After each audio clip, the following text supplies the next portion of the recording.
Bem-vindos à aula número 8 do nosso curso de Geração de Servo. Nós estamos falando aí sobre esgotamento espiritual.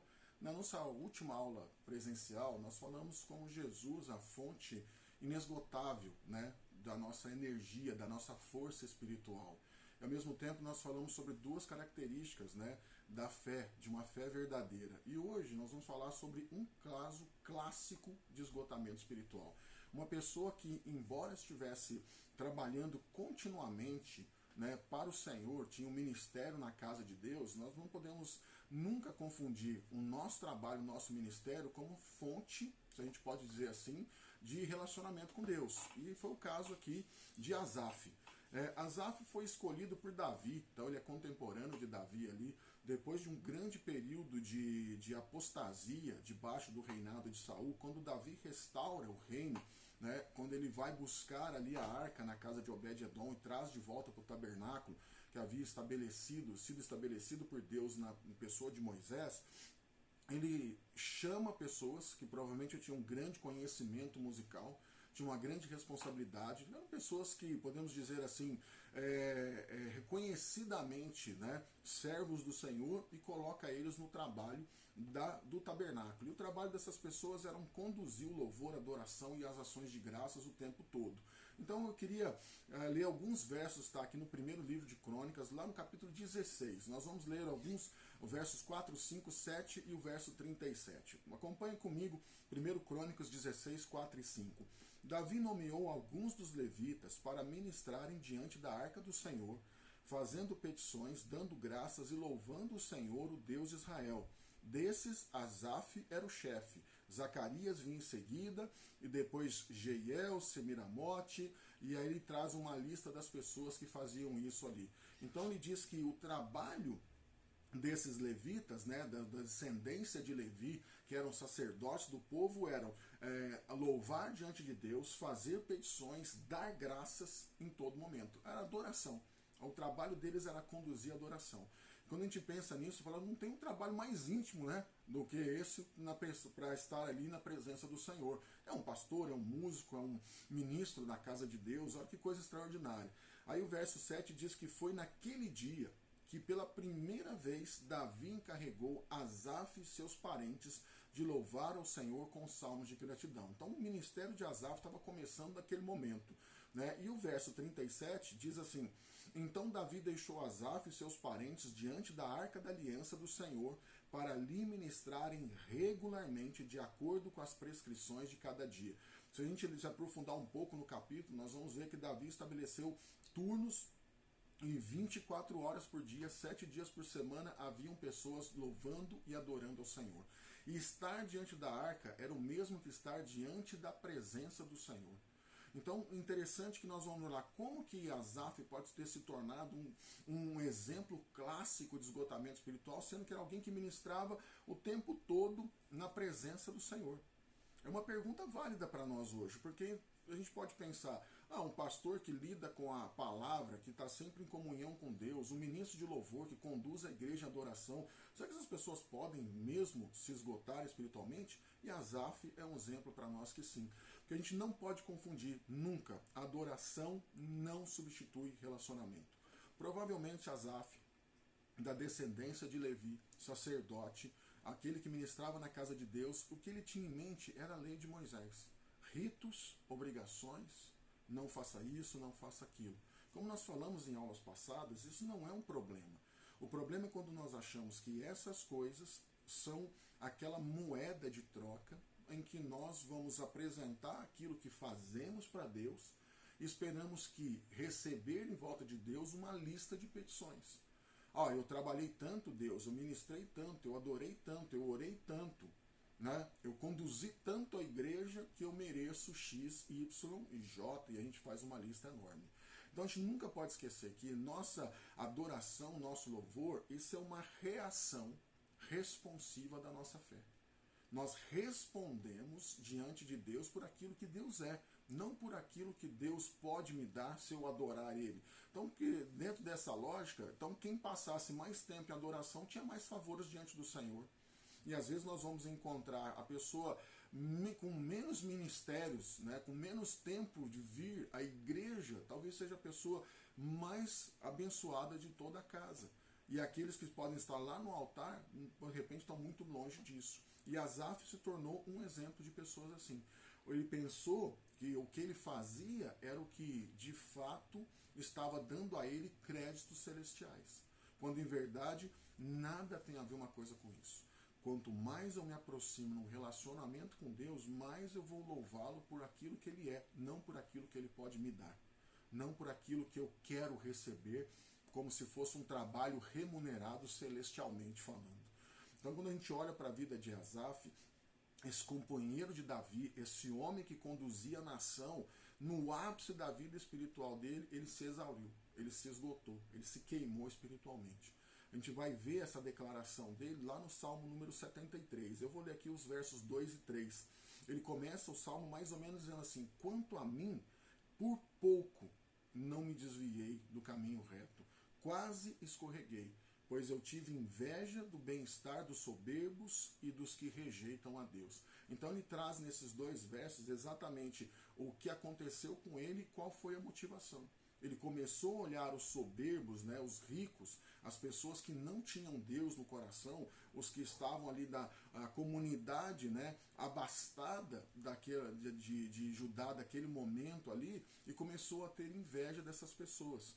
Então a gente tem que começar a entender, amados, que o ministério ele não pode ser utilizado como garantia de prosperidade. Ao mesmo tempo que, ok, existem pastores muito bem estabelecidos, muito bem de vida, mas também nós vamos encontrar nesse rincão de Deus aí pastores que mal e mal têm uma bicicleta para poder acompanhar suas ovelhas. Alguns têm carros do ano, outros talvez lutam mês a mês para receber uma oferta da comunidade para ter completa a sua cesta básica. E a ideia é que se o ministério é uma garantia de prosperidade, então o que na verdade nós somos são todos empregados na casa de Deus. Quando na verdade nós somos filhos, né? E a gente precisa entender um pouco isso. O crente, ele tem que saber que Deus é para ele a segurança e que o dinheiro jamais vai poder comprar essa segurança. Por isso que a gente fala que nós nos aproximamos de Deus por fé, não por aquilo que nós vamos receber. Eu acredito que muitas pessoas lhes foi apresentado um evangelho que garantia para eles só prosperidade, só bem, só paz, sem guerra e absolutamente nada.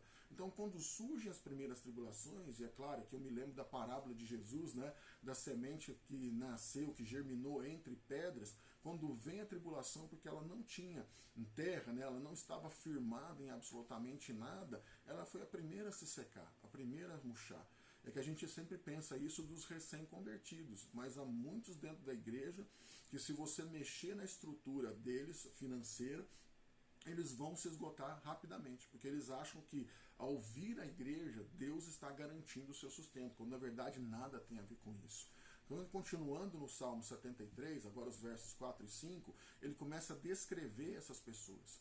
Ele se engana, né? Ele cria dentro da sua cabeça uma mentalidade, infelizmente, mentirosa, né? Ele criou uma mentira que ele mesmo agarrou como se fosse verdade na sua vida, porque ele fala de coisa aqui que ele não tinha como saber.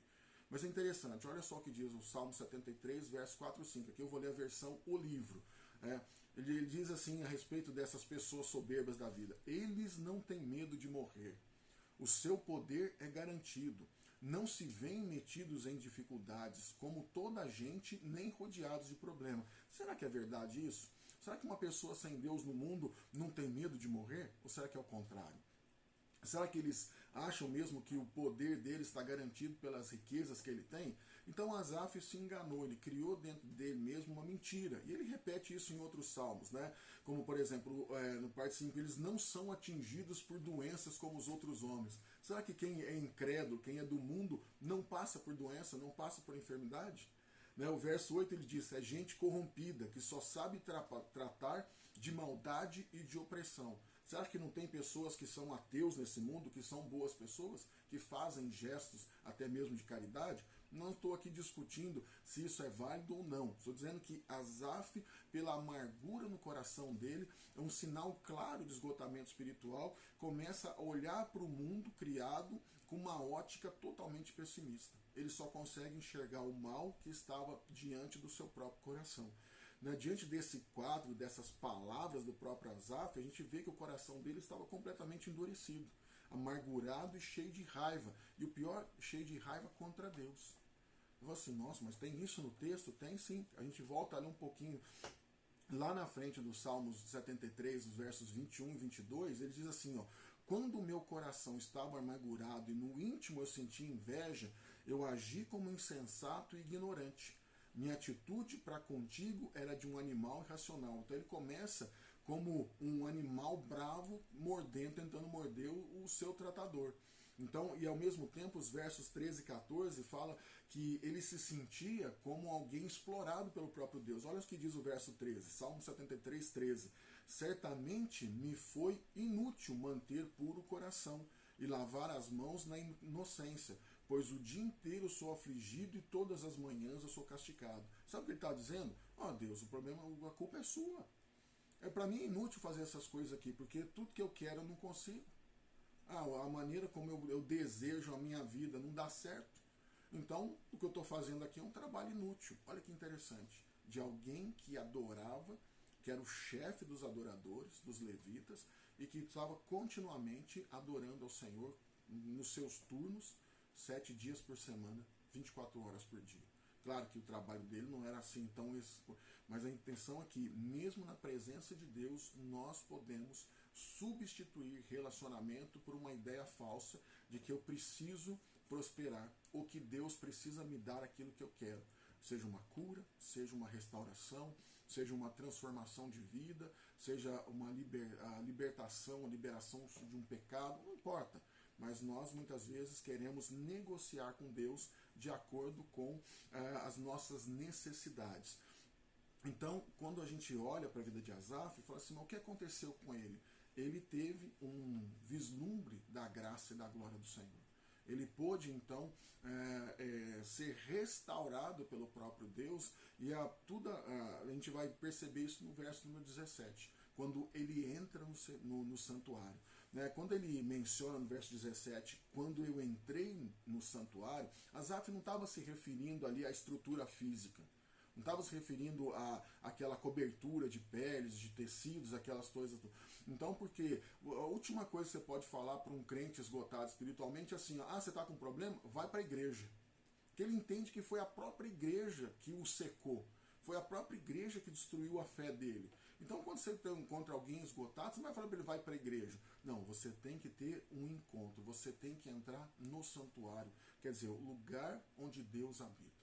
Então, quando ele entende que quando ele foi a pessoa de Deus, quando ele se encontrou com o próprio Deus, então ali ele teve um vislumbre exatamente de quem ele era, de quem Deus era, qual era o destino dos ímpios, e isso traz ele de volta, vamos chamar assim, à sanidade espiritual. Ele deixa de ser uma pessoa amargurada, ele entende o seu lugar, entende a soberania, o próprio poder de Deus, e ele se sente feliz por estar naquele lugar. Então, quando a gente, olhando, acho que Asaf, olhando para o futuro, ele percebeu que ele haveria de chegar ainda muitas outras situações e circunstâncias que seriam problemáticas, mas naquele momento ele consegue entender quem ele era em Deus. Então, agora ele tinha essa resposta. Olha só o que ele escreveu aqui no Salmo 73, os versos 25 e 26. Ele fala assim, a quem tenho eu no céu, senão a ti? E na terra não há quem eu deseja nem de ti. A minha carne e o meu coração desfalecem, mas Deus é a fortaleza do meu coração. Então, a gente percebe que ele encontrou ali uma resposta que ele precisava. Ele sabia que mesmo que viessem situações complexas, dificultando o seu caminhar com Deus, ele sabia onde a confiança dele estava. Então você vê alguém que começou no trabalho ministerial, mas mesmo assim, ali diante da presença de Deus, era alguém que não estava ou não conseguia ter um relacionamento com Deus. Foi no momento em que os pés dele quase tropeçaram, que ele escorregava da presença de Deus, quando ele sente inveja das circunstâncias do mundo, ele cria uma mentira para si mesmo. Nós vemos ali o próprio Deus, eu gosto de pensar isso, o convidando a entrar no santuário, a conhecer o Deus, e a partir dali desse conhecimento ele estabelecer o que era de fato prioridade para ele, o que de fato era importante para a sua própria vida. Então, Asaf é esse exemplo para nós em que mesmo eu sendo um servo, um ministro, um pastor, ou um membro da igreja devoto, né, alguém realmente interessado nas coisas espirituais, isso não é uma garantia, porque se isso não parte já de um relacionamento que eu tenha com Deus, esse muito fazer não vai produzir nenhuma espiritualidade em nós. Eu espero que tenha ficado claro essa aula para você, que nas próximas aulas nós vamos falar um pouquinho mais sobre alguns tipos de fé e de que maneira essa fé pode nos ajudar, ok? Então até a próxima aula, fica com Deus, em nome do Senhor Jesus.